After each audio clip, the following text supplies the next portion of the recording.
काय झालं? काही नाही, असंच. अच्छा, हे पण मला सांगणार नाहीयेस तू?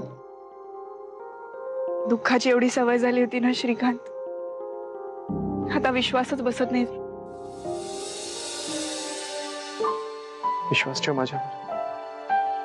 खरंय, हे सुख खरंय आणि अजून खूप सुख द्यायचंय तुला. हो, मी निघतो निघतो निघतो लगेच निघतो.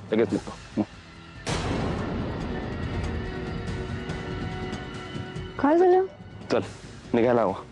अरे काय झालं सांगशील का? माझं काम आहे महत्वाचं. चल. पण असं अचानक एकदम सांग ना काय झालं. Harry,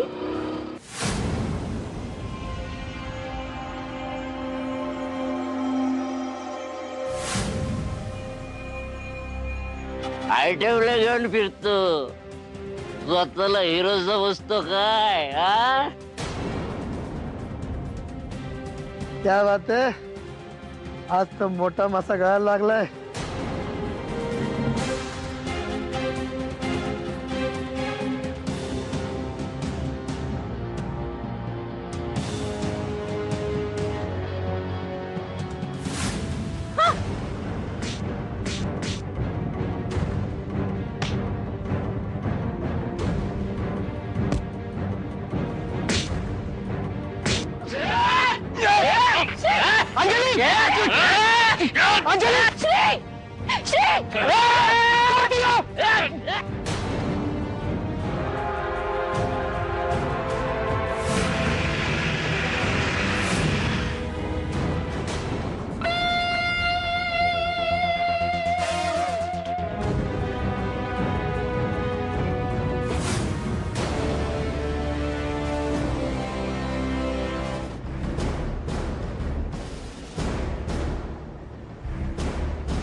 thank you so much.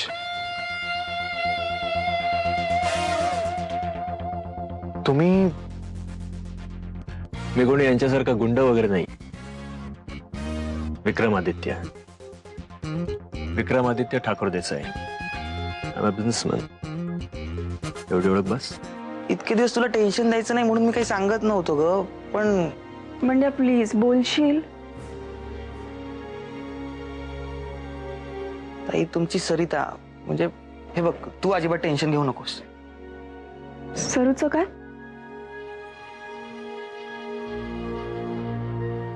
सरूला मी एका हॅरी नावाच्या मुलासोबत बऱ्याचदा फिरताना बघितलंय. नॉर्मल मित्रमैत्रिणी असणं ठीक आहे ग, पण त्याही पेक्षा त्यांचं रिलेशन, म्हणजे असं मला वाटतं. मी परस्पर त्या हॅरीची चौकशी केली. त्यांनी बऱ्याच मुलींना असं फसवलंय. जे काही सांगतोयस त्याची खात्री आहे ना तुला? नाही तर मी तुला सांगितलंच नसतं ताई. पण तू अजिबात टेन्शन घेऊ नकोस. तू बोलत असशील ना तर बाहेरच्या बाहेर त्या हॅरीचा बंदोबस्त करतो मी. नाही बंड्या,